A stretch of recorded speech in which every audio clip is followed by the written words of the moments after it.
Hello students, myself Dr. Ravindra Dhote, director of doctor Dhote's research academy Latur. तो बच्चों, जैसे कि मैंने आपसे कहा था कि हम लोग शुरू करने जा रहे हैं NCERT exemplar with detail solution. तो आज हम उसका पहला चैप्टर शुरू करने जा रहे हैं बच्चों, और पहला चैप्टर ये रहा आपके सामने, that is a breathing and exchange of gases, unit 5, 11th NCERT book. Unit का नाम है human physiology, the largest unit, 7 chapters है उसमें, 60 to 70 मार्क्स का वेटेज है नीट एग्जाम में, और उसमें जितने 7 चैप्टर है, हर चैप्टर में से कम 2 से 3 क्वेश्चन आते। मतलब आज जो हम पढ़ने जा रहे हैं breathing and exchange of gas, उसमें से 2 से 3 क्वेश्चन आने के चांसेस है।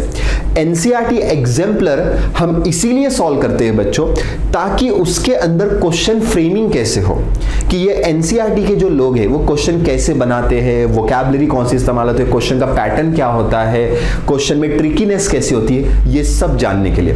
तो मैं सभी बच्चों को कहूंगा कि एनसीईआरटी एग्जाम्पलर आपने 100% सॉल्व करनी चाहिए। ज्यादा क्वेश्चन नहीं होते उसमें, 10-15 ही क्वेश्चन होते, लेकिन एटलीस्ट आपने वो सॉल्व करना चाहिए, जिससे आपको पता चलता है कि एनसीईआरटी वाले क्वेश्चन फ्रेमिंग कैसे करते हैं।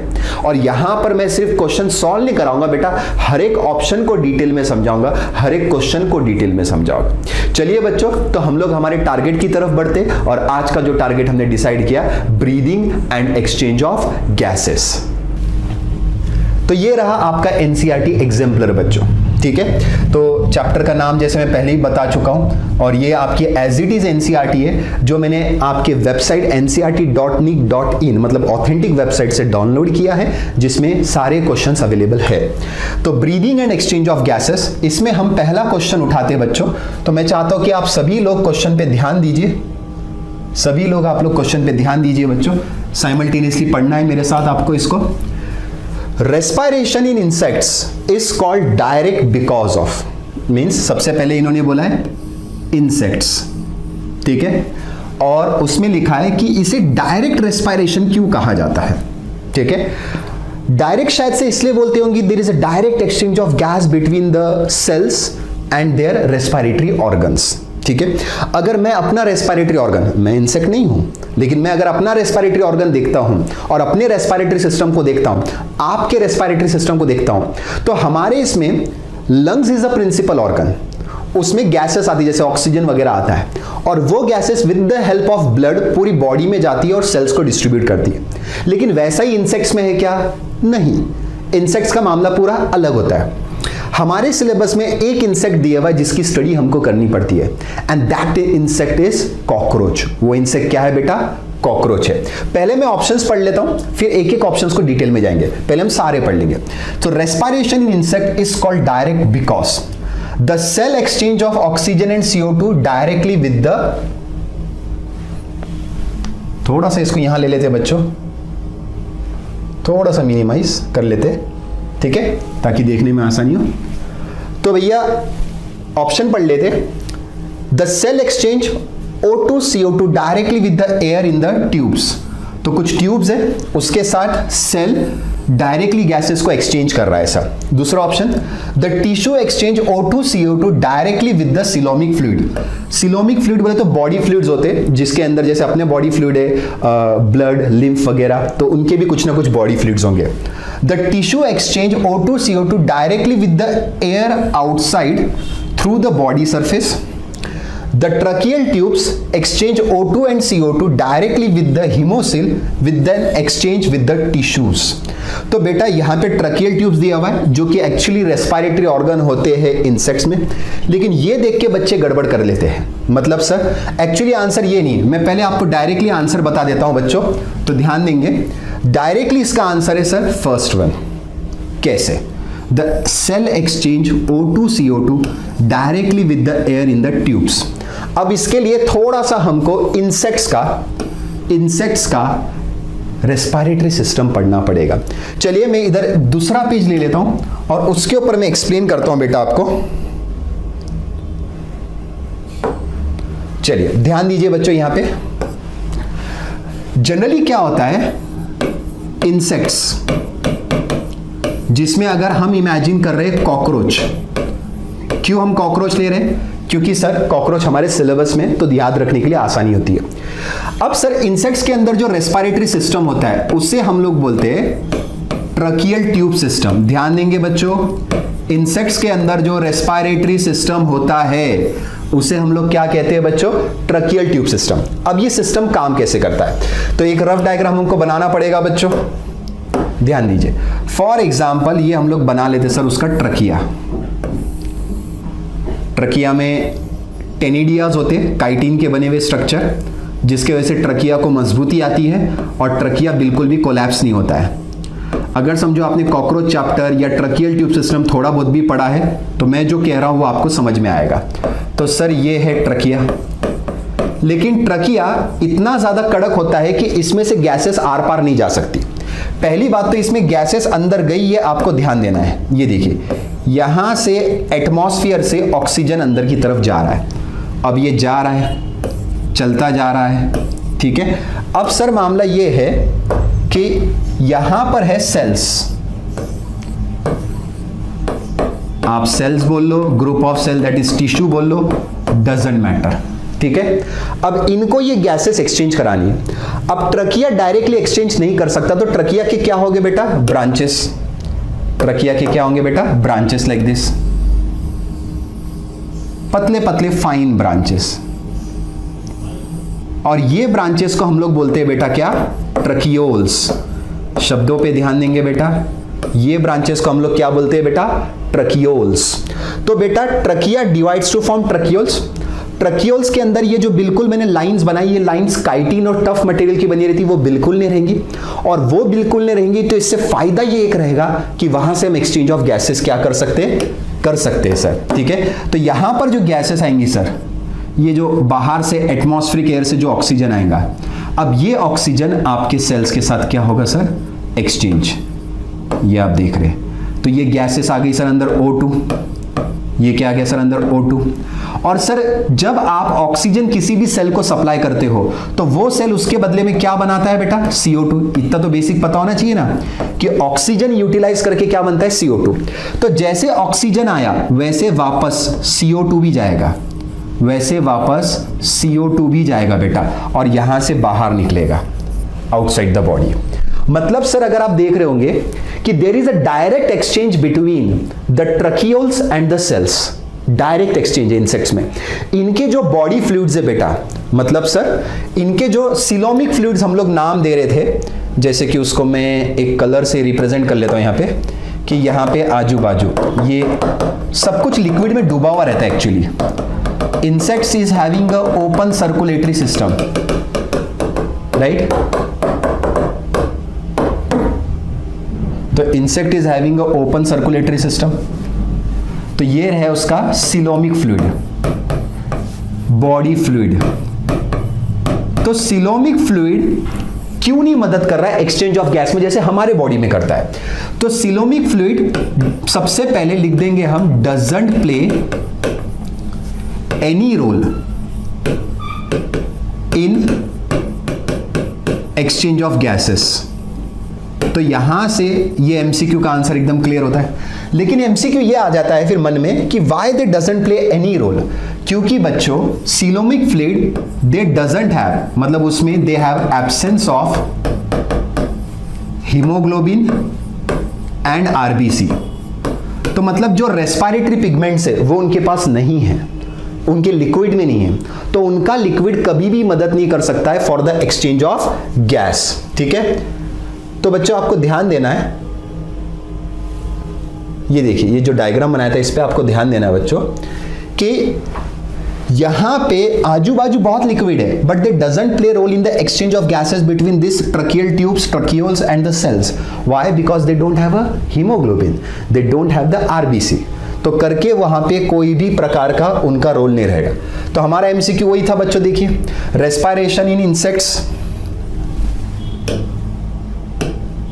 इन इंसेक्ट्स उसको डायरेक्ट क्यों बोला गया? क्योंकि there is a direct exchange between tracheoles and the cell. That's why हमने आंसर क्या लिया था? फर्स्ट। क्योंकि सेकंड ऑप्शन में देखो सीलोमिक फ्लूइड दिया हुआ है, जो कोई रोल प्ले नहीं करेगा। थर्ड ऑप्शन में बोला है कि आउटसाइड द एनवायरमेंट। भाई एनवायरमेंट में क्यों जा रही है? बॉडी के अंदर की बात चल रही है। और ट्रकियल ट्यूब्स नाम तो यहां पे बड़ा अच्छा दिया हुआ है, लेकिन सर यहां पे फिर से ये हीमोसिल वर्ड आ गया है और हीमोसिल के अंदर लिक्विड आ जाता है, तो इसलिए वो आंसर क्या हो जाता है बेटा? गलत हो जाता है। That's why the answer is first. ठीक है, आंसर क्या आएगा बेटा? फर्स्ट आएगा। तो आई होप आपको पहला समझ में आया होगा। इसके लिए आपको थोड़ा इंसेक्ट्स का नॉलेज रहना जरूरी है, फिर भी मैंने आपको उसका रेस्पिरेटरी सिस्टम बता दिया कि कैसे डायरेक्ट एक्सचेंज हो रहा है और क्यों लिक्विड प्ले नहीं कर रहा है, क्योंकि लिक्विड के अंदर हीमोग्लोबिन एंड आरबीसी नहीं होता है बच्चों। सो यहां तक क्लियर है? चलिए बढ़िया है, एकदम मस्त है। चलिए आगे बढ़ते हैं बच्चों, साथ ही साथ दूसरे क्वेश्चन की तरफ। तो चलिए देख लेते सर सेकेंड क्वेश्चन क्या है हमारी लिस्ट में। थोड़ा सा जूम आउट कर लेते हैं इसको। हाँ चलिए। So regarding the functions of our respiratory system, regarding the function of our respiratory system, mark the wrong entry. जब भी आप ऐसे कुछ पढ़ते हो ना, बायोलॉजी में ऐसे ही क्वेश्चन होते हैं बेटा, इनकरेक्ट, करेक्ट, एक्सेप्शन, तो उसको हमेशा क्वेश्चन पेपर पे ऐसा पेंसिल से बॉक्स कर देना, क्योंकि वो इंपॉर्टेंट होता है समझ। जैसे मैंने एक बॉक्स किया कि रेस्पिरेटरी सिस्टम में हमको क्या लिखना है? इनकरेक्ट, रॉन्ग एंट्री ढूंढनी है बेटा। ठीक है, तो रेस्पिरेटरी सिस्टम ह्यूमिडिफाइज द एयर, ये एकदम करेक्ट एंट्री है। वार्म्स अप द एयर, ये भी करेक्ट एंट्री है। एक्सचेंज ऑफ गैसेस, ये भी होता है। क्लीन्स अप द एयर, ना, पूरी हवा क्लीन नहीं होंगी। So this is going to be your answer. ये आपका आंसर है। सर मैं समझ नहीं पाया। आप अपनी नाक को ले लो, आपके नाक में ऊपर के दो फंक्शन कर रहे हैं। मतलब सर अगर हम हमारी नोज को अच्छे से पढ़ते हैं तो नाक से जब अंदर हम जाते हैं तो सबसे पहले सर हमारे नाक के जो बाल होते हैं वो एयर को फिल्टर करते हैं, लेकिन पूरी तरह से क्लीन नहीं करते, पूरी साफ सुथरी नहीं करते। हवा के अंदर जो बड़े बड़े डस्ट पार्टिकल्स है हमारे नाक के अंदर के जो बाल है उसे कैप्चर कर लेते हैं, क्योंकि नाक के बाल पे चिपचिपा पदार्थ लगा होता है, म्यूकस, जिसके वजह से समझिए नाक के बाल है, इस पे चिपचिपा पदार्थ लगा है, म्यूकस। जब इसमें से हवा जाती है, जैसे हम लोग सांस लेते बच्चों, तो जैसी हवा जाती है तो उसमें के बड़े बड़े डस्ट पार्टिकल यहाँ पे अटक जाते हैं और ये डस्ट पार्टिकल आप नाक में उंगली करके निकाल लेते हो, या आपको जोर से छींक आती है तो वो निकल के बाहर आ जाते हैं। तो सर यहाँ पे फिल्ट्रेशन ऑफ एयर, क्या हो रहा है बेटा? Filtration of air. दूसरा, जब नाक के अंदर के हिस्से में जाते हो, थोड़ा मिडल मोस्ट रीजन, मैं एक काम करता हूं, एक पेज लेके आपको समझा देता हूं। आंसर तो मैंने बता दिया है सर यहाँ पे, ठीक है। तो बच्चों ध्यान दीजिए। सो मैं बात कर रहा हूं नोज के कंपार्टमेंट्स की, तो उसमें ये फंक्शन चल रहा है। नोज के अंदर जो सबसे पहला एंटीरियर कंपार्टमेंट होता है, एंटीरियर कंपार्टमेंट सबसे पहला, उसमें होते हैं आपके नेजल हेयर्स, नाक के बाल। और ये नाक के बाल क्या करते हैं सर? फिल्ट्रेशन ऑफ एयर, हवा में की जो बड़े बड़े डस्ट पार्टिकल है उनको निकालने में मदद करते हैं, ज्यादा और कुछ नहीं, ठीक है। अब दूसरा रीजन होता है मिडल रीजन, नाक का। नाक के अंदर जाओगे तो नाक के बाल, थोड़ी उंगली अंदर घुसाओगे तो मिडल मोस्ट रीजन आ जाएगा। The middle most region is called as a respiratory region. अब इस रीजन में क्या होता है sir? Respiratory region of nose actually it is highly vascular. What do you mean by बच्चों हाईली वैस्कुलर? हाईली वैस्कुलर का मतलब होता है बच्चों क्या? Rich blood supply. तो नाक के बीच वाले हिस्से में बहुत ज्यादा ब्लड सप्लाई है। फायदा क्या है? दो काम कर रहा है सर। मतलब सर पहले फंक्शन लिखा देता हूं, it humidifies and warms up the air. Sir क्या मतलब हुआ इसका? सर ठंडी हवा को गर्म करना और गर्म हवा को ठंडी करना, ये सादी भाषा में मतलब हुआ। मतलब सर जैसे देखो बेटा, आपके अंदर का सिस्टम बड़ा नाजुक होता है, लेकिन ये जो हवा है एटमॉस्फेरिक एयर जिसको हम इनहेल कर रहे हैं उसका टेम्परेचर मेंटेन नहीं है, लेकिन अंदर का टेम्परेचर मेंटेन है। तो जब भी हम लोग सांस लेते हैं इसका टेम्परेचर मेंटेन करना पड़ता है। मतलब समझो, मान लो समर सीजन चल रहा है बेटा, बाहर का टेम्परेचर 42, 43, 44 डिग्री सेल्सियस है, काफी गर्मी है बाहर, तो हवा भी गर्म रहेंगी। अब ये गर्म हवा जब अंदर जाएगी और अगर वो आपके लंग्स और आपके एल्वेलाई तक पहुंच गई बच्चों, तो वो डैमेज कर देगी, क्योंकि आपके एल्वेलाई बहुत ज्यादा नाजुक होते हैं, तो इतनी गर्म हवा वो बर्दाश्त नहीं कर पाएंगे। तो गर्म हवा को हमको करना पड़ेगा ठंडा, और ठंडा ये रीजन करेगा, रेस्पिरेटरी रीजन। जब हवा अंदर जाएगी तो इसको ब्लड सप्लाई ज्यादा है, ब्लड में पानी होता है, तो पानी बोले तो मॉइस्चर बेटा, एकदम लिक्विड स्टेट में मत सोचिए। तो वो गर्म हवा में हम थोड़ा सा मॉइस्चर डालेंगे, उसको ठंडा करेंगे और बॉडी के टेम्परेचर के लेवल पे लेकर आएंगे बच्चों, ठीक है। और अगर सर उल्टा रहा, ठंडी के दिन है, अब ठंडी हवा अंदर जा रही है, बाहर -डिग्री सेल्सियस टेम्परेचर में, तब क्या करेंगे? तो सर यही रीजन, रेस्पिरेटरी रीजन, इस ठंडी हवा में से थोड़ा मॉइस्चर निकालेगा और उसको क्या करेंगे? वार्मथ। उसको क्या करेंगे? वार्मथ। हवा को ठंडा गर्म करते रहना पड़ता है और वो आपका नाक का मिडल मोस्ट रीजन करता है। क्यों? ताकि एल्वेलाई जो एकदम स्ट्रक्चरल एंड फंक्शनल यूनिट और नाजुक सेल्स होते, मेन सेल्स होते, वो डैमेज ना हो बच्चों, ठीक है। तो ये वाला करेगा। और तीसरा रीजन बता के रखता हूं बेटा, the third region is the posterior region of the nose. इसे हम लोग कहते हैं ऑल्फैक्टरी रीजन, इसे हम लोग बोलते हैं ऑल्फैक्टरी रीजन, ठीक है।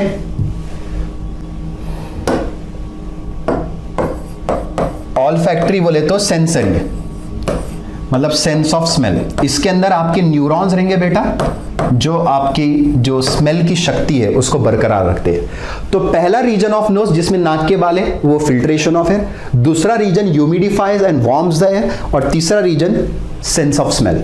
मतलब मैंने नाक को आपको पढ़ा दिया अंदर से पूरा, एक क्वेश्चन के लिए बेटा। बस मैंने कहा था ना डिटेल में पढ़ेंगे हम लोग और बहुत अच्छे से पढ़ेंगे, तो ये डिटेल अपना चालू हो चुका है बच्चों, ठीक है। तो बच्चों ध्यान दीजिए कि regarding the function of a respiratory system, तो humidification and warms of the air, ये तो दोनों किस में चल रहे हैं सर? नोज में। और दूसरा एक्सचेंज ऑफ गैस, ये कहां चल रहा है? लंग्स में, मतलब एल्वेलाई के लेवल पे, तो पूरे रेस्पिरेटरी सिस्टम में आ गया। लेकिन क्लीनिंग मतलब बोले तो पूरी हवा को साफ कर देना, ये गलत है। पूरी हवा साफ नहीं होगी, थोड़ा बहुत तो डस्ट उसमें रहने वाला है। So that's why this is going to be the answer, this is going to be the answer. तो इसमें किसी को कुछ भी डाउट बच्चों? तो चलिए सेकंड क्वेश्चन हमने सक्सेसफुली सॉल्व किया है। अब आगे बढ़ते हैं सर तीसरे क्वेश्चन की तरफ। बहुत बढ़िया बच्चों, बहुत बढ़िया, ऐसे ही ध्यान देते रहिए, ऐसे ही समझते रहिए बेटा। देखते देखते हम लोग पूरे क्वेश्चन इसके सॉल्व कर लेंगे। चलिए अब सर तीसरा क्वेश्चन क्या है? तीसरा क्वेश्चन है, a person suffers punchers in his chest. Puncture in his chest. Sir ये चेस्ट कैविटी में जब भी इंजरी होती है तो उसको पंचर क्यों बोलते हैं? क्योंकि चेस्ट कैविटी एयरफील्ड है, हवा भरी है। तेरे साइकिल का टायर है या गाड़ी का टायर है, उसमें कुछ भी छेद हो जाते हैं तो उसे हम लोग क्या बोलते हैं? पंचर। सेम ईयर आपके चेस्ट में भी हवा भरी हुई है, आपकी चेस्ट कैविटी में, और उसमें एक भी छेद होता है तो हवा बाहर निकलती आती है। और हवा जब बाहर निकलती जाती है तो आप लोग सांस नहीं ले सकते हो, क्योंकि आपके चेस्ट के अंदर की हवा एक तरह से वो मेंटेन करता है इंट्राथोरैसिक प्रेशर, और वो प्रेशर आपकी चेस्ट की movements during the breathing like this, ये मूवमेंट के लिए आपके चेस्ट में हवा रहना बहुत जरूरी है बेटा। So a person suffer puncture in his chest cavity with an accident without any damage to lungs. Lungs को कुछ भी नहीं हुआ, लेकिन चेस्ट में छेद हो चुका है। ऐसा कैसा एक्सीडेंट हुआ सर? मैं बोलता हूं एक्सीडेंट नहीं हुआ सर, किसी ने मर्डर करने की कोशिश की है। एक चाकू लाया, एक शार्प इंस्ट्रूमेंट मार दिया ऐसा यहाँ पे, और जैसे ही यहां मार दिया चेस्ट में, वो चाकू लंग्स तक नहीं पहुंचा, लेकिन चेस्ट में चुप के निकल गया। तो चेस्ट के अंदर भी एक हवा होती है बेटा। मतलब आप अपनी चेस्ट कैविटी को इमेजिन कीजिए बच्चों, सामने से स्टर्नम बोन है, साइड से रिब्स है, पीछे से वर्टिब्रल कॉलम है और नीचे से डायफ्राम है। ये बनती है आपकी चेस्ट कैविटी। इस चेस्ट कैविटी में हवा होती है बच्चों। मैं एक डायग्राम बना के समझाने की कोशिश करता हूं बच्चों आपको, ठीक है? ध्यान देंगे। Side view, lateral view of the chest cavity में बना रहा हूं। Chest cavity which is also called as a thoracic cavity बच्चों, ठीक है? मान लेते हैं कि सामने से एक ऐसी हड्डी है बच्चों, दैट बोन इज स्टर्नम, ठीक है? पीछे अपना ऐसा वर्टिब्रल कॉलम रहता है बड़ा सा,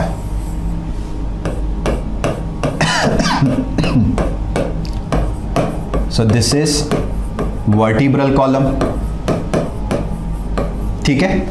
अब सर इनके बीच में ऐसी रिब्स लगी रहती पूरी, ribs ribs ribs ribs ribs, so this are the ribs, ठीक है? और नीचे से लगा रहेगा सर डायफ्राम, पूरा पैकिंग दिया जाएगा। This is going to be the diaphragm. और सर अब इसमें भरी हुई है पूरी तरह से हवा, ये हवा भरी रहेंगी सर। मतलब सर इसमें से हवा बाहर नहीं जाती जनरली, क्योंकि ये पूरी तरह से पैक्ड है। सर मैं समझा नहीं, ध्यान दो, मैं समझा रहा हूं बेटा, बॉडी पे समझाता हूं, ध्यान दो। सामने हड्डी, ये हड्डी को हाथ लगा के देखिए अपनी, चलिए, स्टर्नम। ये साइड से हड्डियां जा रही है रिब्स, और ये हड्डी पीछे जाके अटैच हो रही है वर्टिब्रल कॉलम को। किसको? वर्टिब्रल कॉलम को। तो यहां पे स्टर्नम, रिब्स, वर्टिब्रल कॉलम। तो ऐसा पूरा एक पिंजरा बन रहा है, थोरैसिक केज बोलते हैं ना, पिंजरा। लेकिन ये पिंजरे को नीचे से पैकिंग देना पड़ता है, नीचे से पैकिंग देना पड़ता है। और ये नीचे की पैकिंग बोले तो मस्कुलर देते हैं हम लोग, दैट इज अ डायफ्राम। वो क्या है बेटा? डायफ्राम है। तो सामने से स्टर्नम, साइड से रिब, पीछे से वर्टिब्रल कॉलम, और नीचे से पूरा पैक कर दिया गया है आपका डायफ्राम लगा के। अब इसके अंदर हवा भर दी गई। अब ये एयर टाइट चेंबर है सर, इसमें से बिल्कुल हवा बाहर नहीं आएगी अनलेस एंड अनटिल, जब तक आप इसमें कुछ शार्प इंस्ट्रूमेंट डालने दोगे, खपदिश मार के निकालोगे ना, तब उसमें से हवा बाहर आएगी बेटा, ठीक है। तो इसमें पूरी हवा भरी हुई है, it's like a air tight chamber. और इस एयर टाइट चेंबर में हम लोग क्या रखते हैं? 2 लंग्स और बीच में एक छोटा सा हार्ट। क्या रखते हैं बेटा? हार्ट। तो बेटा सबसे पहले आपने चेस्ट बनाई, स्टर्नम, रिब्स, वर्टिब्रल कॉलम, नीचे से डायफ्राम, पूरी हवा भरी, और उसके अंदर रखे ऑर्गन्स, लंग्स 2 और बीच में एक हार्ट, ठीक है। तो हम बोल रहे हैं कि ये चेस्ट में जब हमने कोई शार्प इंस्ट्रूमेंट से पंचर कर दिया तो क्या होगा? चेस्ट की हवा धीरे धीरे निकलती जाएंगी, हवा निकलेंगी और चेस्ट पूरी क्या हो जाएंगी? फ्लैट। चेस्ट पूरी फ्लैट हो गई तो बाद में चेस्ट इन्फ्लेट नहीं हो पाएंगी, सांस नहीं ले पाएंगी, क्योंकि ब्रीदिंग मूवमेंट में आपके चेस्ट के प्रेशर्स बहुत मैटर करते हैं बच्चों। मतलब सर फॉर ब्रीदिंग मूवमेंट्स हमको कंपलसरी जो इंट्राथोरैसिक प्रेशर है उसको मेंटेन करना पड़ता है। और प्रेशर तो तब मेंटेन रहेगा ना बच्चों जब उसके अंदर हवा रहेंगी। You have to maintain this pressure. अगर ये प्रेशर गया, मतलब 0 हो गया, तो आपके लंग्स ऑटोमेटिकली मूव नहीं कर सकते। आप जानते हैं ना, आपके एनसीईआरटी बुक में स्टेटमेंट लिखा है, अगर आपको लंग्स में कोई भी चेंजेस करने हैं तो आपको पहले चेस्ट में करने पड़ते हैं, because chest is directly proportional to lungs बच्चों। लंग्स में आप डायरेक्टली कोई भी चेंज नहीं कर सकते। आप जो भी सांस है तो पहले चेस्ट फूलती है, फिर उसके बाद लंग्स फूलते हैं। पहले चेस्ट फूलती है, उसके बाद लंग्स फूलते हैं। तो बेटा चेस्ट में चेंजेस करने के लिए चेस्ट में प्रेशर होना चाहिए हवा का, और अगर पंचर के वजह से हवा ही निकल गई तो चेस्ट में कोई चेंज नहीं होगा। चेस्ट में कोई चेंज नहीं होता, लंग्स में भी कोई चेंज नहीं होंगे, और धीरे धीरे आपके ब्रीदिंग क्या हो जाएंगी बेटा? स्टॉप।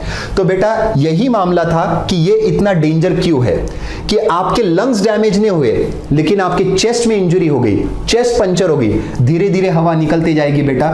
अब सर एक समय ऐसा आ जाएगा कि आपकी ब्रीदिंग क्या हो जाएगी बेटा? स्टॉप। तो बेटा when there is a puncture in his chest cavity without damaging the lungs, अगर पंचर बड़ा है तो last option is correct, cessation of breathing. Cessation का मतलब क्या होता है बच्चों? स्टॉपेज। ब्रीदिंग, सांस रुक जाएंगी बेटा, क्योंकि जब तक चेस्ट हिलेंगी नहीं, लंग्स नहीं हिलते, और चेस्ट हिलने के लिए उसमें हवा होनी चाहिए जो कि आपने पंचर करके बाहर निकाल दी है बच्चों।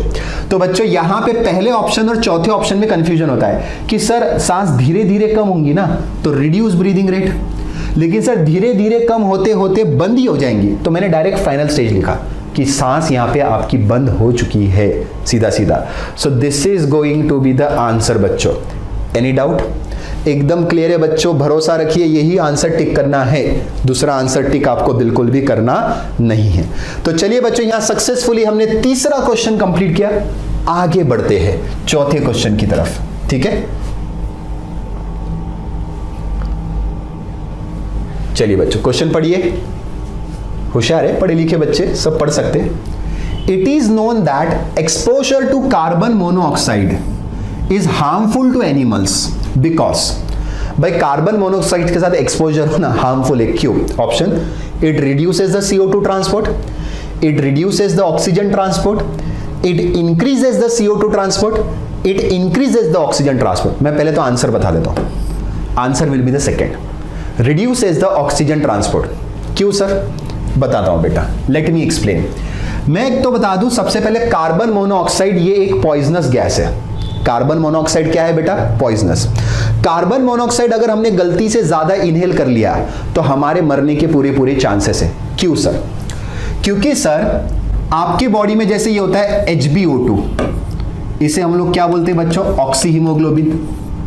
क्या कहते हैं? Oxy haemoglobin. जैसे ही आपने इनहेल करके कार्बन मोनोऑक्साइड लिया, जैसे कार्बन मोनोऑक्साइड, तो आपने सांस में आपने जो भी इनहेल की हवा उसमें कार्बन मोनोऑक्साइड ज्यादा था। सर मैं समझ नहीं पा रहा हूं बेटा। मुद्दा यह है कार्बन मोनोऑक्साइड दो जगह से आ सकता है, राइट? एक तो पेट्रोल और डीजल जो अपन बर्न करते हैं, गाड़ी का धुआं बेटा पोल्यूशन, उसमें कार्बन मोनोऑक्साइड का प्रमाण ज्यादा रहता है। और दूसरा केरोसिन, जो पहले पुराने जमाने में नहीं कि दिए हुए लालटेन लगाते थे बेटा, घरों में लाइट चल जाती तो पहले जनरेटर इन्वर्टर नहीं हुआ करता तो केरोसिन डाल के लालटेन लगाई जाती थी। तो केरोसिन, पेट्रोल, डीजल ये जब भी बर्न होते हैं दैट रिलीजेस कार्बन मोनोऑक्साइड, और उनका धुआं डायरेक्टली किसी ने इनहेल कर लिया तो उसकी बॉडी में कार्बन मोनोऑक्साइड का प्रमाण बढ़ता जाता है। और कार्बन मोनोऑक्साइड जब बॉडी में आता है तो सबसे पहले वो हीमोग्लोबिन और ऑक्सीजन के बॉन्ड को क्या कर देता है? ब्रेक। और फिर वो हीमोग्लोबिन के साथ खुद दोस्ती कर लेता है। तो Hb+CO, राइट? HbCO बनता है बेटा। और what is HbCO? That is carboxy haemoglobin. Carboxy haemoglobin. And this is very stable compound. ये स्टेबल कंपाउंड है बच्चों।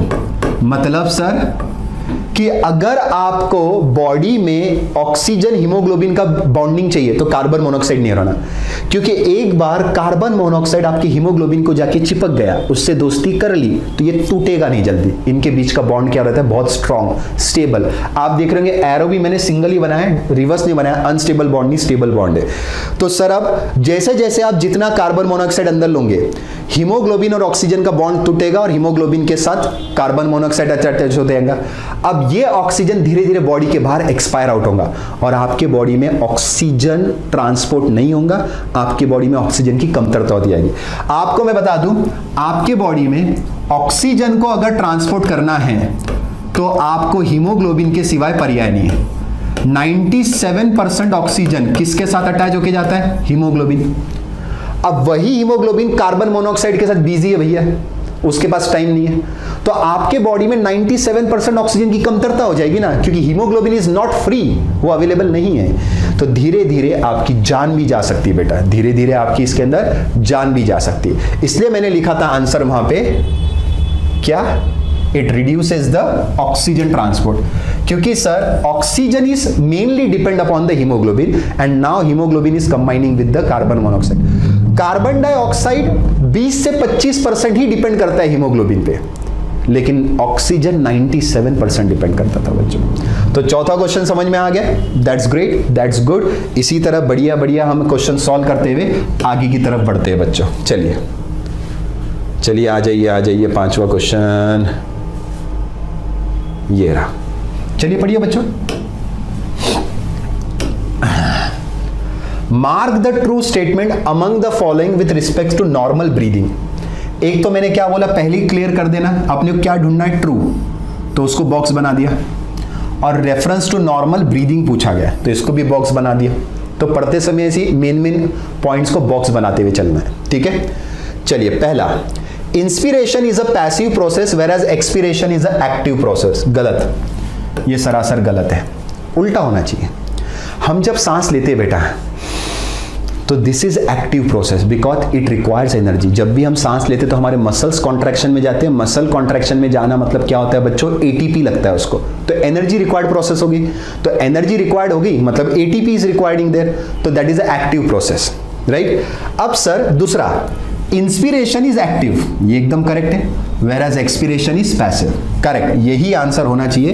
The B is going to the answer. Inspiration and expiration are active process, inspiration expiration passive नहीं। Fixed है, दिमाग में डाल दो, inspiration active और एक्सपिरेशन पैसिव प्रोसेस। ठीक है, क्लियर हो गया यहां तक बात? Any doubts? चलो, तो पांचवा क्वेश्चन तो बड़ा आसान था सर, ऐसे ही सॉल्व हो गया ये तो, इसमें कुछ करने की जरूरत नहीं पड़ी सर हमको। नेक्स्ट, चलो बच्चों अब इसको पढ़िए। A person breathes in some volume of air by forced inspiration. एक इंसान है, उसने सांस ली, volume of air by forced inspiration, मतलब जोर से सांस ली। After having a forced expiration, मतलब पहले उसने फोर्स्ड एक्सपायरेशन किया और उसके बाद फोर्स्ड इंस्पिरेशन किया। The quantity of air taken in is, actually ये डेफिनेशन है वाइटल कैपेसिटी का। किसका डेफिनेशन है बेटा? वाइटल कैपेसिटी का। चाहे तो मैं परफॉर्म करके बता दूं। पहले आप क्या करो, जोर से सांस छोड़ें और सांस लो। तो पहले फोर्स्ड एक्सपिरेशन, फिर forced inspiration, that is a vital capacity. Vital capacity का फॉर्मूला है बच्चों, चाहे तो आप लिख लीजिए, यही मैं लिख रहा हूं। Vital capacity is equal to tidal volume plus inspiratory reserve volume plus expiratory reserve volume. तो tidal volume means normal breathing, जैसे अभी तुम और मैं सांस ले रहे हो normally. Inspiratory reserve volume means forceful inspiration, जोर से सांस लेना, राइट। और इंस्पायरेटरी रिजर्व वॉल्यूम बोले, एक्सपायरेटरी रिजर्व वॉल्यूम बोले तो जोर से सांस छोड़ना। तो ये नॉर्मल सांस लेना, जोर से सांस लेना और जोर से सांस छोड़ना। IRV inspiratory reserve volume, ERV expiratory reserve volume. अगर मैं इनका टोटल करता हूं तो तकरीबन ये 4500 से 4800 ml इतना एयर होता है कैलकुलेशन में, ठीक है। चाहे तो मैं आपको सारे बता देता हूं बच्चों, आगे शायद लगेगा अपने को, ठीक है। ध्यान दीजिए, मैं आपको बता रहा हूं वॉल्यूम्स, लंग वॉल्यूम्स बता रहे हैं हम लोग। तो जैसे सबसे पहले होता है सर टाइडल वॉल्यूम। ध्यान से पढ़ेंगे बच्चों, क्योंकि ये जो मैं एक्सप्लेन कर रहा हूं ये आगे के क्वेश्चंस में लगने वाला है। टाइडल वॉल्यूम को शॉर्टकट में बोलते हैं बेटा टीवी। तो टाइडल वॉल्यूम क्या होता है? That is a normal breathing, normal inspiration और नॉर्मल एक्सपिरेशन। जैसे तुम और मैं अभी सांस ले रहे हो, कोई ताकत नहीं लगाई जा रही, कोई एक्स्ट्रा एफर्ट्स नहीं ली जा रहे। So it is a normal inspiration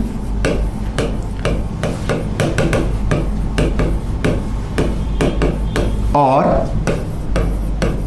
normal expiration, ठीक है। तो और लिखा है मैंने आइदर, मतलब इसकी क्वांटिटी होगी 500 ml।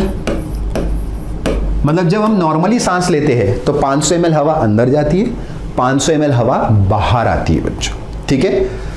250 मत कर देना, और लिखा है तो 500 अंदर 500 बाहर, लेकिन नॉर्मल ब्रीदिंग पे। अब यही अगर मैं ताकत लगा के सांस लेता हूं, खींचता हूं सांस अंदर, तो उसे हम लोग क्या बोलते हैं बच्चों? Inspiratory reserve volume. शब्दों पे ध्यान होना चाहिए बेटा, ये सब पे एमसीक्यूज आते हैं, काफी बार आते हैं। IRV। तो सर जब हम जोर से सांस लेते, लाइक दिस, जितनी भी आपकी ताकत है लो बच्चा, सांस लो, जोर से सांस लो। तो शॉर्टकट डेफिनेशंस बना रहा हूं, समझने में आसानी होती है। तो forceful inspiration that is IRV। तो जब मैं जोर से सांस ले रहा था तो उसकी क्वांटिटी कितनी होंगी? Around 2500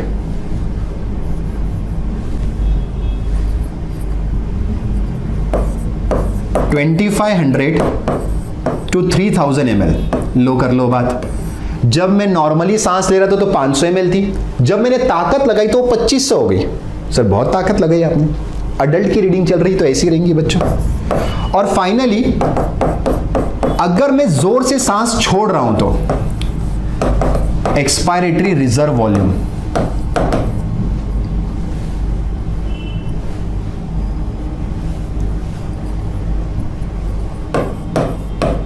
expiratory reserve volume that is ERV, और ये होगा सर फोर्सफुल एक्सपायरेशन प्रोसेस, ठीक है।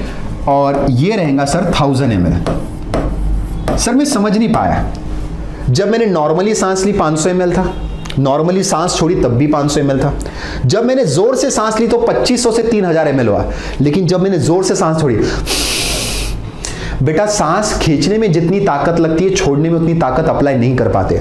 तो लेते समय तो 2500 से 3000 हो गया, लेकिन छोड़ते समय सिर्फ 1000 ml ही बाहर आ पाया। मतलब some amount of air always remain inside. आपके लंग्स कभी भी पूरी तरह से खाली नहीं होते, आप कितनी भी ताकत लगा लो, लंग्स में हमेशा हवा भरी रहेंगी। और जो हवा हमेशा लंग्स में भरी रहेंगी बच्चों, जो हवा हमेशा लंग्स में भरी रहेंगी, उस हवा को हम लोग बोलते हैं sir residual volume. Residual volume मतलब डेड एयर बच्चों, मतलब ये हवा ना कभी अंदर आने वाली है ना कभी बाहर जाने वाली है। तो रेसिडुअल वॉल्यूम क्या होता है बच्चों? अगर हम इसको डिफाइन करें अच्छे से, residual volume is amount of air always remains inside. Amount of air always remains inside after forceful expiration. मतलब कितनी भी ताकत लगा के अगर आप सांस छोड़ दो तब भी कुछ हवा अंदर रहेगी और उस हवा को हम लोग कहेंगे दैट इज रेसिडुअल वॉल्यूम. ठीक है, और उसका अमाउंट कितना रहेगा सर? 1100 से 1200 ml. मतलब इतनी हवा हमेशा अंदर रहेंगी. राइट, तो ये सारे रीडिंग याद रखने. नॉर्मल 500 ml, फोर्सफुल इंस्पिरेशन 2500 से 3000 ml, फोर्सफुल एक्सपीरेशन 1000 ml और रेसिडुअल वॉल्यूम 1100 से 1200 ml. अगर आपको वॉल्यूम्स याद है बेटा तो वॉल्यूम्स को ही ऐड करके अगला आर्टिकल बनता है कैपेसिटीज. कौन सा बनता है बेटा? कैपेसिटीज. तो पहले तो मैं उम्मीद करूंगा कि ये वाला आर्टिकल आपको याद होना चाहिए बच्चों. ठीक है, चलिए अब इसी के भरोसे पे मैं कैपेसिटीज बता देता हूं बेटा. अब क्या होता है कैपेसिटीज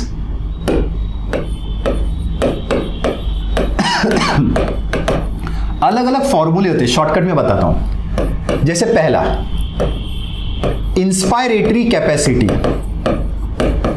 यार जैसे जनरली पूछते हैं ना, चल तेरी खाने की कैपेसिटी बता, तू कितना खा सकता है. तो तू हमेशा अपनी कैपेसिटी कैसे बताता है खाने की? सर मैं नॉर्मली 2 चपाती खाता हूं और थोड़ी कोशिश करो तो 3 भी खा सकता हूं. मतलब पहले नॉर्मल बताएगा और फिर एक्सटेंडेड कैपेसिटी बताएगा कि नॉर्मली मैं 2 चपाती खाता था लेकिन थोड़ी ताकत लगा के और किसी ने आग्रह कर दिया सर थोड़ा सा और खा लो तो मैं 1 और चपाती खा लूंगा सर. तो ये मेरी होगी फाइनल कैपेसिटी. तो इंस्पायरेटरी कैपेसिटी, इंस्पायरेटरी कैपेसिटी में ये पूछा गया कि तुम्हारी सांस लेने की कितनी कैपेसिटी है. तो मैं बोलूंगा मेरी नॉर्मल कैपेसिटी है टाइडल वॉल्यूम, और अगर मैं ताकत लगाता हूं तो मेरा है सर इंस्पायरेटरी रिजर्व वॉल्यूम. समझ में कि नॉर्मली मैं टाइडल वॉल्यूम मतलब इतना सांस लेता हूं लेकिन ताकत लगा के मैं IRV इतना सांस लूंगा. तो बेटा कर लो प्लस 500 प्लस 2500 से ये क्या हो जाएगा 3000 ml. तो व्हाट इज योर IC? तो तुम्हारा IC क्या हुआ बच्चों? That is around 3000 to 3500 ml. ये सब रीडिंग्स आप लिख के लीजिए क्योंकि आगे के क्वेश्चंस में काम आएगा. मैं जानबूझ के डिटेल में इसलिए पढ़ा रहा हूं कि भैया आगे के क्वेश्चन हम फटाफट सॉल्व कर सके. ठीक है, चलिए नेक्स्ट. ये हो गया इंस्पायरेटरी कैपेसिटी.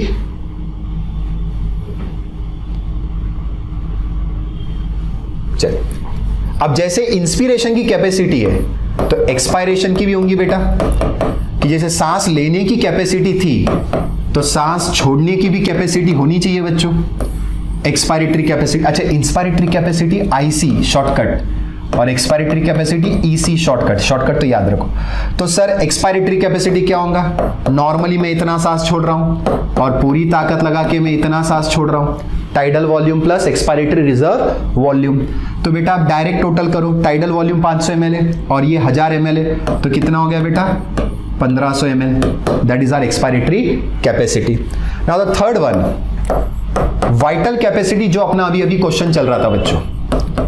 मैंने कहा था ना अपन डिटेल सॉल्यूशंस देखने वाले हैं. तो डिटेल सॉल्यूशन ऐसे ही होता है बच्चों, आर्टिकल पढ़ना पड़ता है. तो वाइटल कैपेसिटी का मतलब इसमें होता है कि forceful inspiration forceful expiration plus tidal volume. तो फोर्सफुल इंस्पिरेशन ये हो गया, ये हो गया फोर्सफुल एक्सपायरेशन और इसका अपन ने अंदाजन लगाया था 4500 टू 4800 ml ये आएगा. ठीक है, अब सर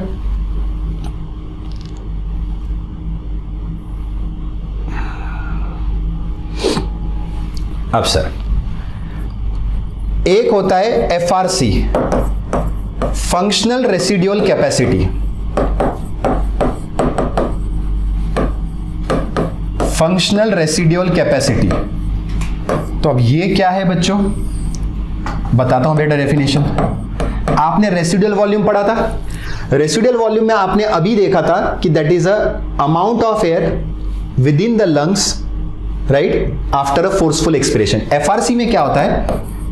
डेफिनेशन में एक ही शब्द का फर्क है, इसे डेफिनेशन लिखा रहा हूं. Amount of air present with in lungs after normal,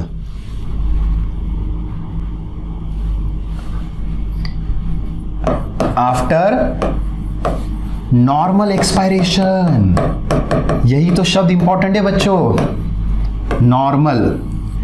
कि पहले इसमें आपने देखा रेसिडुअल वॉल्यूम में फोर्सफुल एक्सपिरेशन था, पूरी ताकत लगा के भी 1100 से 1200 ml हवा अंदर थी, that is a residual volume. यहां तो हमने ताकत भी नहीं लगाई, यहां पे नॉर्मल एक्सपायरेशन है। फिर नॉर्मली मतलब सिर्फ ऐसे देखो, बस इतनी ताकत लगा के सांस छोड़ दी। अब अंदर कितनी हवा है, तो सर अंदर जो हवा है उसका फॉर्मूला बनेगा यहाँ पे, रेसिडुअल वॉल्यूम तो हमेशा अंदर रहेंगी कितनी भी ताकत लगा दो, और अगर ताकत नहीं लगाई है तो एक्सपायरेटरी रिजर्व वॉल्यूम भी अंदर रहेगा। सो this is the formula for FRC बच्चों, आरवी प्लस ईआरवी। सो ये जाएगा अपना तकरीबन 2200 ml के आसपास, 2100 से 2200 ml, ये रेंज उसका रहेगा सर। तो ये हो गया functional residual capacity. Now finally एक और कैपेसिटी जो मैं आपको बता देता हूं अभी, और काम खत्म हमारा। सर टोटल लंग कैपेसिटी,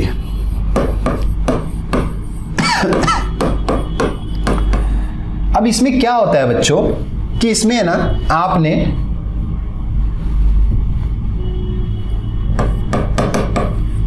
आपने चारों के चारों वॉल्यूम्स मिला दिए, टीएलसी मतलब फॉर्मूला क्या रहेगा, tidal volume plus IRV plus ERV और प्लस आरवी, फाइनली चारों भी वॉल्यूम मिक्स हो गए। मतलब आप सिर्फ क्या करो, जोर से सांस लो और अंदर ही हवा रुका लो, तो अंदर जितनी हवा है, सांस छोड़ना नहीं, सांस रोके रखना, अंदर जितनी हवा है उसको टीएलसी बोलते हैं। अगर आप थोड़ी देर पहले देख रहे होंगे कि व्हाट इज वाइटल कैपेसिटी बच्चों, ये देखिए बेटा यहाँ पे वाइटल कैपेसिटी क्या था, टाइडल वॉल्यूम, आईआरवी, ईआरवी, बस इसमें एक चौथा वॉल्यूम बाकी था, रेसिडुअल वॉल्यूम। वो अगर डाल देंगे तो क्या बन जाता है बेटा अपना, टोटल लंग कैपेसिटी। ठीक है, तो देखो बेटा यहां पे डाल दिया। अब sir TV plus IRV plus ERV, इसको मिला के हम लोग बोल सकते हैं vital capacity plus residual volume, तो ये जाएगा तकरीबन सर 5800 ml के आसपास, 6000 ml भी लिख सकते हैं, तो ये उसका रीडिंग रहेगा। तो बेटा अगर आपको कैपेसिटी समझना है तो पहले वॉल्यूम्स पढ़ो, वॉल्यूम्स अच्छे से पढ़े तो कैपेसिटी अपने आप। और वॉल्यूम क्या है सर, नॉर्मली सांस ले रहे छोड़ रहे टाइडल वॉल्यूम, जोर से सांस ली तो इंस्पायरेटरी रिजर्व वॉल्यूम, जोर से सांस छोड़ी तो रेसिडुअल वॉल्यूम, और अगर कितनी भी जोर से सांस छोड़ी तो some amount of air always present, that is called as a residual volume. ठीक है, चलो अब सर क्वेश्चन पे आ जाते हैं अपने दोबारा। तो ये रहा सर अपना क्वेश्चन। तो अपने क्वेश्चन के हिसाब से सर अपन अब है ना सबके फॉर्मूले लिखेंगे। तो सर आंसर तो अपना था वाइटल कैपेसिटी, नो डाउट, तो इसका फॉर्मूला क्या था, TV plus IRV plus ERV. फिर टोटल लंग कैपेसिटी अभी बताया, तो इसका फॉर्मूला क्या था sir, TV plus IRV plus ERV plus RV, चारों भी वॉल्यूम्स ऐड करने, इसमें 3 वॉल्यूम रहेंगे। टाइडल वॉल्यूम नॉर्मल 500 ml, और इंस्पायरेटरी कैपेसिटी का फॉर्मूला क्या रहेगा बच्चों बताओ, सर नॉर्मल सांस और फोर्सफुल सांस, ये रहेगा सर। तो ये चारों भी फॉर्मूले अब आपके सामने है बेटा। तो इसमें किसी को कुछ भी डाउट, क्लियर है? तो क्वेश्चन नंबर 4 कंप्लीट हो गया बेटा अपना। अब चलिए आगे बढ़ते हैं, क्वेश्चन नंबर 6 कंप्लीट हो गया, 7th की तरफ बढ़ते हैं। चलिए, बढ़िया क्वेश्चन दिख रहा है, ये भी थोड़ा लंबा एक्सप्लेनेशन जाएगा इसका भी बच्चों। मार्क द इनकरेक्ट, तो पहले इनकरेक्ट को बॉक्स बना दो। Mark the incorrect statement in context to oxygen binding to haemoglobin, ये कर्व वाला क्वेश्चन है, ऑक्सीजन हीमोग्लोबिन डिसोसिएशन कर्व वाला लिख सकते हैं हम लोग, उसका ही क्वेश्चन है। तो higher pH, lower temperature, lower PCO two, higher PO two. ठीक है, वैसे मैं बता दूं इस क्वेश्चन में करेक्शन है, इसमें आंसर है ही नहीं है। वैसे इसका आंसर उन्होंने दिया हाइयर पीएच, लेकिन ये आंसर है ही नहीं, राइट? अपने को क्या लिखना है, इनकरेक्ट ढूंढना है। क्या ढूंढना है, इनकरेक्ट। चलिए मैं आपको बताता हूं सबसे पहले चीजें कुछ। तो आपको क्या पूछा गया sir, oxygen binding to haemoglobin, मतलब हमको ये लिखना है कि कौन कौन से फैक्टर्स है जो इन दोनों को मिलाने में, जुड़ाने में जुड़ गए हैं। तो ऑक्सीजन को अगर हीमोग्लोबिन के साथ अटैच करना है तो सबसे पहले आपके पास पार्शियल प्रेशर ऑफ ऑक्सीजन ये हाई होना चाहिए, ऊपर का एरो मींस हाई। दूसरा पार्शियल प्रेशर ऑफ CO2 क्या होना चाहिए बेटा, कम। तीसरा आपके पास जो H आयंस कंसंट्रेशन है सर वो भी कम होना चाहिए। H आयन कंसंट्रेशन कम होंगे तो pH वैल्यू क्या होंगी, इंक्रीज, मतलब अल्कलाइन नेचर चाहिए। अल्कलाइन नेचर जितना होगा ऑक्सीजन हीमोग्लोबिन के साथ क्या होगा, बाइंड। दूसरा आपके बॉडी का टेम्परेचर रेंज में होना चाहिए, या तो कम भी लिख सकते हैं, ज्यादा तो नहीं होना चाहिए बेटा। तो ये 5 फैक्टर है जो ऑक्सीजन को हीमोग्लोबिन के साथ अटैच करने में या हीमोग्लोबिन को ऑक्सीजन के साथ अटैच करने में क्या करते हैं बेटा, मदद। तो ऑक्सीजन ज्यादा, CO2 कम, H आयंस कम, pH वैल्यू ज्यादा, टेम्परेचर कम, इतने फैक्टर चाहिए। अब आप क्वेश्चन देखिए, क्वेश्चन को अगर आप गौर से देख रहे हो तो सारे फैक्टर्स ही देखो, हाइयर pH तो ये अटैच करने में मदद करेगा, लोअर टेम्परेचर ये भी अटैच करने में मदद करेगा, लोअर PCO2 ये भी अटैच करने में मदद करेगा, और हाइयर PO2 ये भी अटैच करने में मदद करेगा। मतलब ऑक्सीजन बाइंडिंग टू हीमोग्लोबिन ये सभी फैक्टर सपोर्ट करेंगे, सपोर्टिंग फैक्टर है सर ये। और अपने को क्वेश्चन में इनकरेक्ट स्टेटमेंट ढूंढना था, मतलब इनमें से कोई भी इनकरेक्ट नहीं, दे ऑल आर करेक्ट। तो इसलिए इधर क्या लिखा था मैंने, करेक्शन। इसमें आंसर है ही नहीं सर। अगर आंसर चाहिए तो कुछ ना कुछ चेंज करना पड़ेगा, लोअर pH करना पड़ेगा या तो फिर हाइयर PCO2 करना पड़ेगा, ऐसा कुछ तो भी ऑप्शन चेंज करना पड़ेगा। तो 7th question is having a correction, ये आपको ध्यान में रखना है आपके NCERT एग्जाम्पलर में। चलिए बच्चों आगे बढ़ते 8 नंबर के क्वेश्चन के साथ।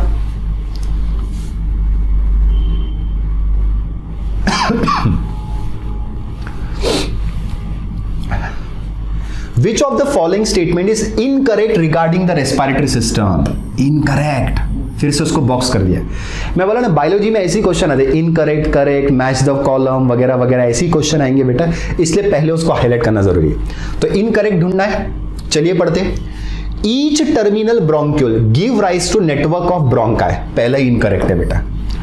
जो टर्मिनल ब्रोंक्यूल है उससे आगे नेटवर्क ऑफ ब्रोंकाई में बनता है, उसके आगे बनता है नेटवर्क ऑफ ब्रोंक्यूल्स। क्योंकि बेटा सीक्वेंस ये है, अगर पार्टीशन देखें अंदर, पहले ट्रकिया, ट्रकिया से ब्रोंकाई, ब्रोंकाई से ब्रोंक्यूल, ट्रकिया, ब्रोंकाई, ब्रोंक्यूल्स।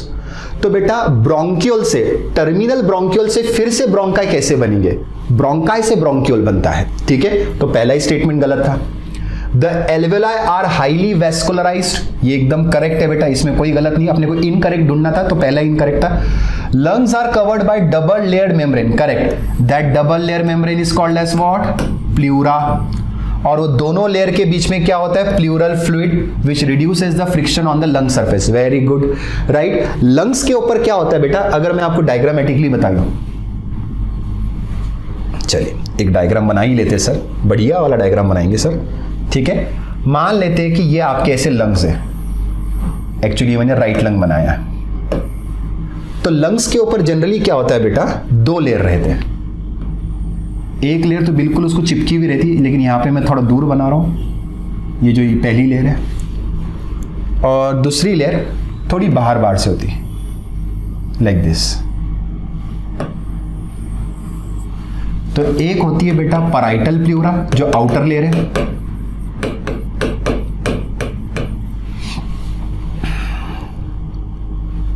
दूसरी होती है विसरल प्लूरा, ठीक है। अंदर से तो आपका लंग्स है। अब सर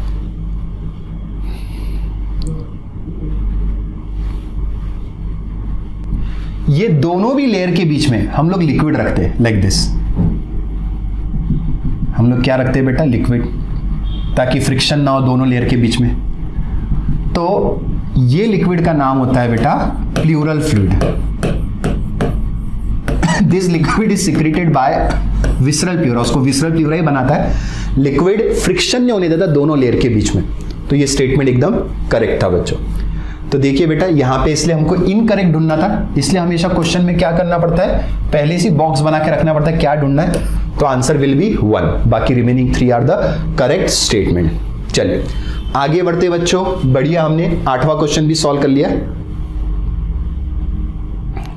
चलो ये रहा एक next question. Incidence of emphysema respiratory system का प्रॉब्लम है, ठीक है। It is a respiratory disorder high in cigarette smokers. चलो इन्होंने कॉज भी दे दिया बेटा, जो बहुत ज्यादा सिगरेट या बीड़ी पीते हैं उनमें एम्फाइसीमा नाम की बीमारी होती है। बहुत ज्यादा का मतलब क्या होता है, क्रॉनिक स्मोकर्स, दिन में एक एक दो दो पैकेट सिगरेट पीना, ऐसा वो लोग 10, 15, 20 साल से पीते आ रहे हैं। तो सिगरेट के अंदर क्या होता है, छोटे छोटे पार्टिकल्स होते हैं निकोटीन या सबसे इंपॉर्टेंट होते हैं टार के। बच्चों तुम लोगों ने एडवर्टाइजमेंट देखा क्या, धूम्रपान जानलेवा। अपन थिएटर्स में जाते हैं, मल्टीप्लेक्स में, वहां पे ऐड चलती रहती है, टी न्यूज चैनल्स पे भी या टीवी पे अपन पिक्चर दिख रहे थे, ऐड आती रहती है, धूम्रपान हानिकारक है। तो बेटा उसमें बताते हैं ना कि वो ऐसे लंग्स को निचोड़ के एक काला काला पदार्थ निकलता हुआ, टीवी तो जरा गौर से देखिए बेटा, तो उसमें लिखा था टार, ये टार जानलेवा होता है। तो ये टार आपके एल्वेलाई में जाके बैठता है और ये एल्वेलाई को अंदर से पूरा डैमेज कर देता है।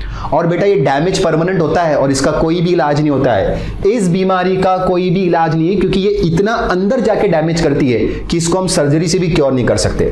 तो sir bronchioles are found damage, नहीं, alveolar walls are found damage, correct. इतने 20-25 साल से मेहनत करके जो तुमने सिगरेट पी है उससे तुम्हारे एल्वियोलाई जो सबसे मेन सेल्स थे लंग्स के वो डैमेज हो गए। तो this is going to be the answer बेटा। The plasma membrane is found damage, the respiratory muscles are found damage, नहीं। एम्फाइसीमा सुने तो एल्वियोलार वॉल, ये आपके दिमाग में आना चाहिए। एम्फाइसीमा, सिगरेट स्मोकिंग, एल्वियोलार वॉल्स, और दूसरा नो ट्रीटमेंट, नो ट्रीटमेंट, कोई इसका परमानेंट इलाज नहीं है, जड़ से इस बीमारी को नहीं निकाल सकते, क्योंकि आपकी 20 साल 25 साल की मेहनत है सिगरेट पी पी के, क्रॉनिक स्मोकर्स में होता है ये। सो एम्फाइसीमा कभी भी याद रखना, ये पॉइंट्स हमेशा एमसीक्यू में याद रखना। Cigarette smoking is the main cause, emphysema. Alveolar wall damage, emphysema. No treatment, emphysema, ये आप याद रखेंगे, ठीक है। चलो 10वें नंबर पे बढ़ते हैं। बढ़िया तरीके से हम लोग जा रहे हैं बच्चों, उम्मीद करता हूं कि आप लोग मेरे साथ बने हुए हैं और आपको ये सब समझ में आ रहा है। बहुत बढ़िया बात है बच्चों, ध्यान देते रहिए। चलिए आगे बढ़ते हैं। Respiratory process is regulated by certain specialised centres in the brain, correct है। कोई भी चीजें ब्रेन से ही कंट्रोल होती है, तो हमारा जो ब्रीदिंग प्रोसेस भी है वो ब्रेन से ही कंट्रोल होता है। अब sir one of the following centres, मतलब ब्रेन में आपके कोई सेंटर्स है which can reduce the inspiratory duration upon stimulation. मतलब इन्होंने स्पेसिफिक, एक्चुअली ये NCERT line to line question है। एनसीईआरटी में ब्रीदिंग चैप्टर में आर्टिकल है रेगुलेशन ऑफ रेस्पिरेशन, तो उसमें लाइन टू लाइन क्वेश्चन है। तो सबसे पहले मैं आपको बता दूं, आपके ब्रेन में 2 सेंटर होते हैं बेटा।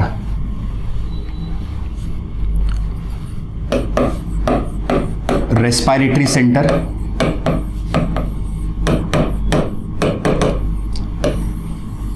आपके ब्रेन में 2 जगह पे होते हैं, ठीक है। एक है सर सबसे मेन सेंटर होता है, that is in the medulla oblongata.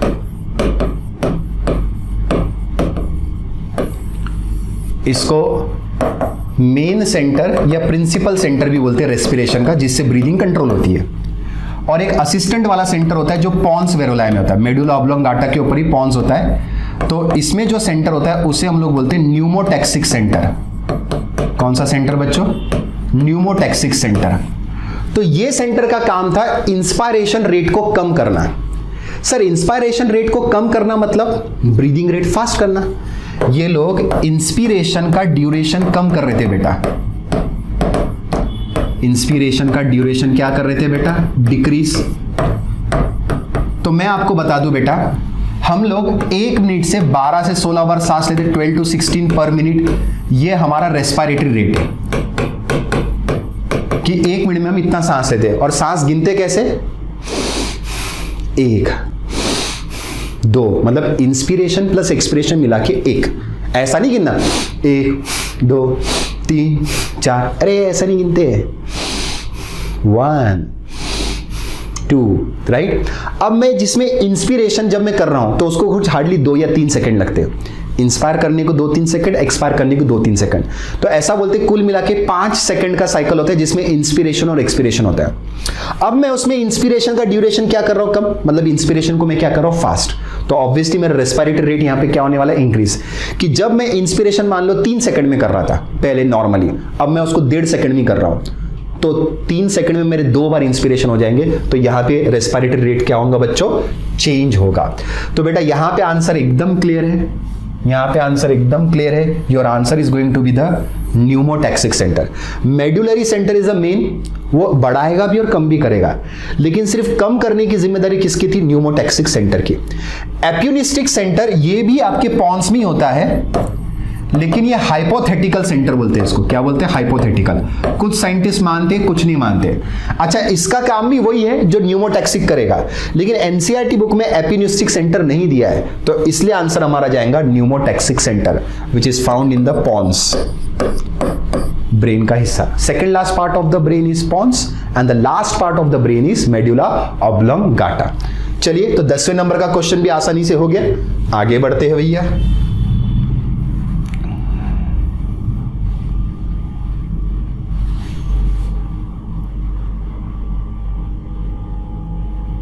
चल,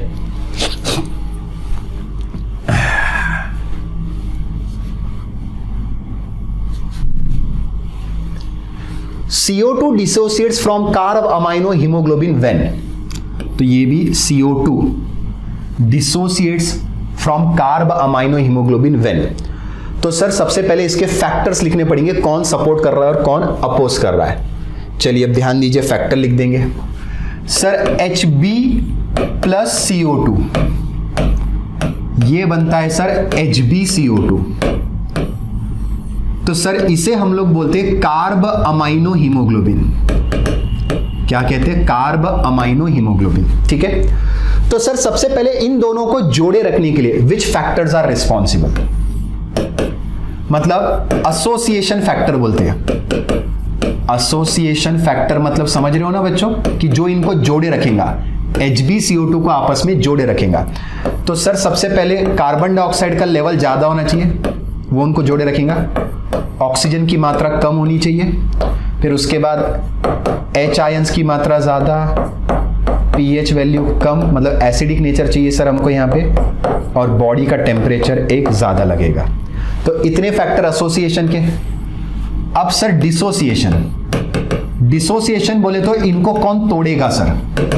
मैं जो फैक्टर्स लिख रहा हूं बच्चों लिख के ले लीजिए, ये फैक्टर्स ही आपके शॉर्टकट एमसीक्यूज बन जाते हैं। तो सर अगर कार्बन डाइऑक्साइड की मात्रा कम है तो HbCO2 टूटेगा, उनकी बॉन्डिंग स्लो हो जाएगी, और तोड़ने के पीछे ऑक्सीजन का ही हाथ रहेगा, ऑक्सीजन की मात्रा ज्यादा। H आयंस अगर कम हो गए तो pH वैल्यू बढ़ जाती है बेटा, अल्कलाइन माहौल हो जाएगा जो कि इनके लिए खतरनाक हो जाएगा, और टेम्परेचर भी अगर कम हो रहा है तो भी खतरनाक हो जाएगा। मतलब this are the dissociation factor.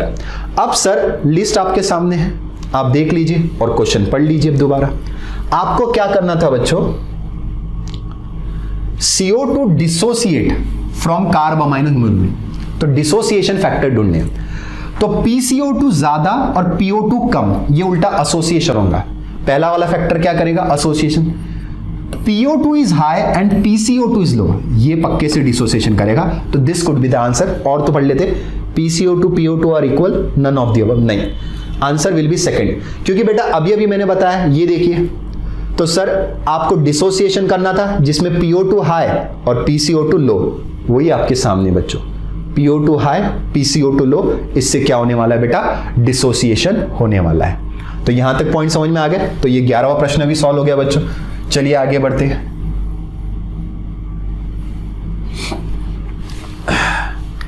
In breathing movements air volume can be estimated by, correct? कि मतलब भैया जो हम लोग सांस ले रहे हैं, अभी आपने बताया सर कि टाइडल वॉल्यूम 500 ml है, फोर्सफुल इंस्पिरेशन करते तो 2500 ml, और फोर्सफुल एक्सपिरेशन करते तो 1000 ml। ये सब आपने मेजर कैसे किया? 500 ml 2500 ml, तो इसके लिए कोई ना कोई इंस्ट्रूमेंट होगा। तो वो इंस्ट्रूमेंट का नाम है बेटा स्पायरोमीटर। क्या नाम है? स्पायरोमीटर। ये तीसरा वाला इंस्ट्रूमेंट स्फिग्मोमैनोमीटर, ये तो ब्लड प्रेशर के लिए होता है ना, ये वाला किसके लिए होता है? ब्लड प्रेशर के लिए। और स्टेथोस्कोप तो ये तो आपके हार्ट साउंड्स, हार्ट की और लंग्स के अंदर हवा का मूवमेंट उसको चेक करता है। हाइग्रोमीटर तो सिलेबस में है ही नहीं अपने। तो आंसर इज स्पायरोमीटर।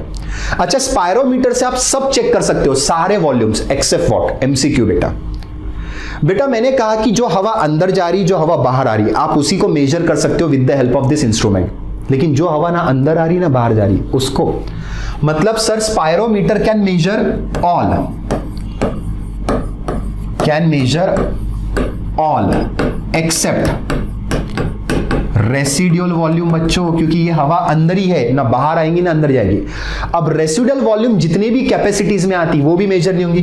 तो रेसिडुअल वॉल्यूम के अलावा कैपेसिटीज कौन सी थी? फंक्शनल रेसिडुअल कैपेसिटी और एक आपका टोटल लंग कैपेसिटी। ये एमसीक्यू है बेटा डायरेक्ट कि स्पायरोमीटर से आप residual volume, functional residual capacity और टोटल लंग कैपेसिटी इसको मेजर नहीं कर सकते। ये आपको ध्यान में लेना है बच्चों, ठीक है। चलिए बढ़िया है, 12 नंबर का भी क्वेश्चन हो गया। आगे बढ़ते बच्चों, चलो। और ये टोटल 15 ही क्वेश्चन है, ज्यादा टेंशन मत लीजिए। मैं तो बोल रहा हूं सिर्फ 15 क्वेश्चन है, क्योंकि बच्चों जितने ज्यादा क्वेश्चन हम सॉल्व करेंगे उतनी हमारी नीट एग्जाम क्रैक होंगी। चलिए, ये वाला है वही फॉर्मूलेस के बेस पे जो हमने अभी अभी पढ़े थे। From the following relationship between respiratory volume and respiratory capacity mark the correct answer. Correct ढूंढना है बच्चों, करेक्ट ढूंढना है। अब इसमें क्या करते हैं, फॉर्मूले और ये तोड़ मरोड़ के बनाते हैं, क्योंकि सर पहले मैंने बेसिक पढ़ा दिया, अब इसको तोड़ मोड़ के ऊपर नीचे करेंगे और बनाएंगे। चलिए पहला देखते हैं। Inspiratory capacity is equal to tidal volume plus residual volume. गलत। इंस्पायरेटरी कैपेसिटी का वॉल्यूम क्या है, फॉर्मूला क्या था? Tidal volume plus IRV, inspiratory reserve volume. तो उधर रेसिडुअल वॉल्यूम दिया, तो पहला वाला क्या हो गया? गलत। और नीचे ऑप्शन आपको ढूंढने, ऑप्शन ही नहीं स्टेटमेंट है, इनकरेक्ट करेक्ट इनकरेक्ट करेक्ट ढूंढना है। तो फर्स्ट इज इनकरेक्ट, मैं अपन पहले ऊपर ही देख लेंगे फिर नीचे आंसर ढूंढेंगे बच्चों। Next vital capacity. Vital capacity में 3 वॉल्यूम आते, मैंने बताया था। एक टाइडल वॉल्यूम करेक्ट है, इंस्पायरेटरी रिजर्व वॉल्यूम ये भी करेक्ट है, और एक्सपायरेटरी रिजर्व वॉल्यूम ये भी 100% करेक्ट है। तो मतलब सर वाइटल कैपेसिटी वाला ये वाला पॉइंट करेक्ट निकला, इसका फॉर्मूला परफेक्टली मैच कर रहा है। Next residual volume. Residual volume vital capacity minus inspiratory reserve volume, उल्टा गणित लगाया बेटा। देखिए वाइटल कैपेसिटी कितना होता है, दैट इज अराउंड 4500 ml, और इंस्पायरेटरी रिजर्व वॉल्यूम कितना होता है? Around 2500 ml। अगर मैं इनको माइनस भी करता हूं, 4500 और माइनस 2500 भी करता हूं, तो 2000 ml बचता है। लेकिन सर आपका रेसिडुअल वॉल्यूम 2000 ml नहीं है ना, आपका रेसिडुअल वॉल्यूम सिर्फ कितना है सर?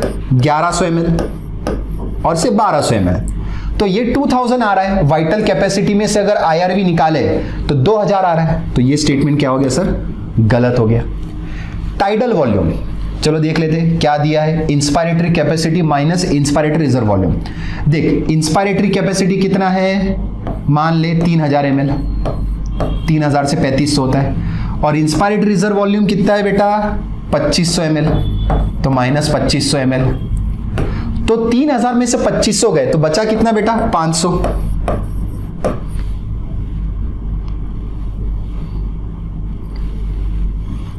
बचा कितना? 500। ये करेक्ट हो गया ना, क्योंकि टाइडल वॉल्यूम कितना होता है बेटा? 500 ml ही होता है। तो ये क्या हो गया? करेक्ट। तो बेटा सीक्वेंस देखो, इनकरेक्ट करेक्ट इनकरेक्ट करेक्ट। तो यहां देखो कौन सा बैठ रहा है? Incorrect correct incorrect correct. तो your answer could be B. इसके लिए आपको जो मैंने फॉर्मूलेज और जो ये लिखवा के दिए थे वो याद रहना जरूरी है।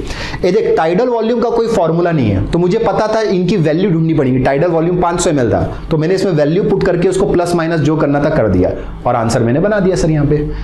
तो समझ में आया बच्चों? ये क्वेश्चन इतने जल्दी इसलिए सॉल्व हुआ क्योंकि अपन ने इसके पहले कैपेसिटीज और वॉल्यूम पूरा पढ़ा है, मेहनत की है, तब जाके इसमें जल्दी स्पीड बढ़ी हमें। नहीं तो हमको ये वापस से दोबारा पढ़ना पड़ता था, इसलिए वो वाला वापस से देख के उसको लिख के लेना है आपको। चलिए 13 नंबर का हो गया, आगे बढ़ते हैं। राइट, अच्छा क्वेश्चन है, बढ़िया क्वेश्चन ये वाला भी। Oxy haemoglobin dissociation curve will show right shift in the case of. हाँ, अब इसके लिए कर्व थोड़ा सा नॉलेज लेना पड़ेगा बेटा, तो कर्व बनाना पड़ेगा बच्चों हमको, बहुत इंपॉर्टेंट है, बहुत ही इंपॉर्टेंट। मान लेते हैं कि ये बना लेते हैं X axis and Y axis, और ये है तुम्हारा ऐसा नॉर्मल कर्व। कर्व का नाम है sir oxy haemoglobin dissociation curve.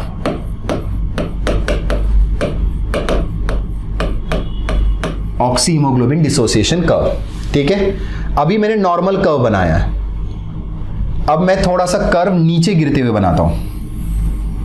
मतलब एक कर्व ऐसा था, ये नीचे गिर गया, क्यों नीचे गिरा वो बात की बात है। अब कर्व थोड़ा सा ऊपर उठते हुए बनाता हूं, तो ये ऊपर उठ गया कर्व, ठीक है। तो सर आप कर क्या रहे हो, मैं बताता हूं बच्चों। सबसे पहले सर राइट और लेफ्ट सीखना है, तो ये मेरा राइट और ये लेफ्ट, उसके हिसाब से ही सीखना है, ठीक है। तो सर जब कर्व नीचे की तरफ गिर रहा है, नीचे की तरफ, इसको बोलते हैं नीचे की तरफ गिरना, तो कर्व जब नीचे की तरफ गिर रहा है तो ये रेड वाला था सर, ठीक है। तो नीचे गिर रहा है तो इसको हम लोग बोलते क्या, डिसोसिएशन। क्या बोलते बेटा, डिसोसिएशन। तो ये राइट साइड में शिफ्ट हो रहा है कर्व, क्योंकि नीचे जा रहा है ना। अब सर पहले नॉर्मल कर्व बता देता हूं, ये नॉर्मल कर्व है बच्चों, जिसमें ऑक्सीहीमोग्लोबिन नॉर्मली अटैच हो रहे हैं बीच में। अगर नीचे गिर रहा है तो डिसोसिएशन, ऊपर जा रहा है तो एसोसिएशन। अब बेटा ऊपर जाने को बोलते हैं टुवर्ड्स द लेफ्ट, कि देखो राइट हैंड मेरा, लेफ्ट हैंड मेरा, ठीक है। तो सर ये ऊपर की तरफ जा रहा है तो इसे हम लोग बोलेंगे एसोसिएशन, राइट। और ये कर्व किधर शिफ्ट हो रहा है, towards the left. Now there are some factors in the body जो कर्व को नीचे गिरा भी सकते हैं और कर्व को ऊपर उठा भी सकते हैं, तो फैक्टर्स की हमको लिस्ट बनानी पड़ेगी। लेकिन ये कर्व हम किसका पढ़ रहे हैं, ऑक्सीजन और हीमोग्लोबिन का। तो ऐसे कौन से फैक्टर हैं जो HbO2 को क्या कर रहे हैं, डिसोसिएट, मतलब नीचे की तरफ डाल रहे हैं। तो यहां लिख देता हूं बेटा, तुरंत ही डिसोसिएशन की लिस्ट ये बन जाएंगी। एक सर खुद की कमजोरी, ऑक्सीजन जब कम होता है तो वो हीमोग्लोबिन से डिटैच होता जाता है। दूसरा, दूसरों का हावी होना। खुद की कमजोरी मतलब ऑक्सीजन कम होना, और दूसरों का हावी होना मतलब CO2 की मात्रा बढ़ना। फिर उसके बाद sir increase in H ions, जिसके वजह से pH वैल्यू घटेगी, क्योंकि H आयंस और pH are inversely proportional to each other, right. और दूसरा आपके बॉडी का टेम्परेचर, मतलब जब आपको बुखार वगैरह आएगा तब। तो ये सारे फैक्टर्स है जो डिसोसिएशन करने पे लगे हुए हैं। अब सर एसोसिएशन वाले फैक्टर्स पूरे उल्टे रहेंगे। सर एक खुद की ताकत, दूसरे की कमजोरी, फिर H आयंस का भी कम होना, pH की मात्रा बढ़ना और टेम्परेचर भी कम होना, तो ये एसोसिएशन फैक्टर है सर। तो ये आपके सामने मैंने लिख दिए सर पूरे। इसकी लिस्ट आप पक्के से बना लो बच्चों, देख लीजिए, इसका चाहे तो स्क्रीनशॉट ले लीजिए और इसको बढ़िया तरीके से ध्यान में रखिए। क्योंकि सर अब देखिए, कर्व नीचे गिरना मतलब राइट साइड में जाना मतलब डिसोसिएशन होना, कर्व ऊपर आना मतलब एसोसिएशन और लेफ्ट साइड में जाना, और उसके फैक्टर्स तक लिख के दे दिए बच्चों। मतलब अब लेफ्ट राइट एसोसिएशन डिसोसिएशन में कोई भी कंफ्यूजन नहीं होना चाहिए। चलिए हमारा क्वेश्चन क्या था, ये रहा क्वेश्चन बच्चों, ठीक है। Oxygen haemoglobin dissociation will show right shift. Right shift बोले तो क्या हो रहा है बेटा, डिसोसिएशन, नीचे की तरफ जा रहा है, ठीक है। तो विच फैक्टर्स, तो सर सबसे पहला ये हाई PCO2, जितना ज्यादा कार्बन डाइऑक्साइड होगा कर्व नीचे की तरफ गिरेगा, मतलब डिसोसिएशन होगा हीमोग्लोबिन का ऑक्सीजन के साथ। High PO2 means association, low PCO2 means association, and less H ion concentration means association. आप ये तीनों फैक्टर देख सकते हैं, ये तीनों भी फैक्टर क्या कर रहे हैं सर, एसोसिएशन, अभी जो मैंने लिस्ट बनाई, ठीक है। और सिर्फ एक लौता ऊपर का फैक्टर था, वो क्या कर रहा था बच्चों, डिसोसिएशन कर रहा था। तो ये हो गया sir oxygen haemoglobin dissociation curve का प्रॉब्लम सॉल्व, ठीक है। अब आगे बढ़ते क्वेश्चन नंबर 15। तो अपने को क्या करना है, मैच द कॉलम करना है। तो अपन डायरेक्टली इसको यहीं लगा लेते बच्चों, चलो क्या उसको देखते बैठना।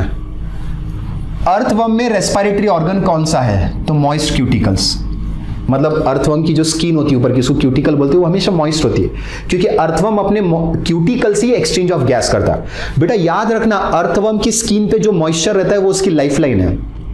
अर्थवर्म को अगर कड़कती हुई धूप में डाल दो तो उसके ऊपर का पानी जो मॉइस्चर होता है वो उड़ जाता है और अर्थवर्म मर जाता है, क्योंकि बेटा वो मॉइस्चर की मदद से ही एक्सचेंज ऑफ गैस हो रहा था। मॉइस्चर गया, खत्म।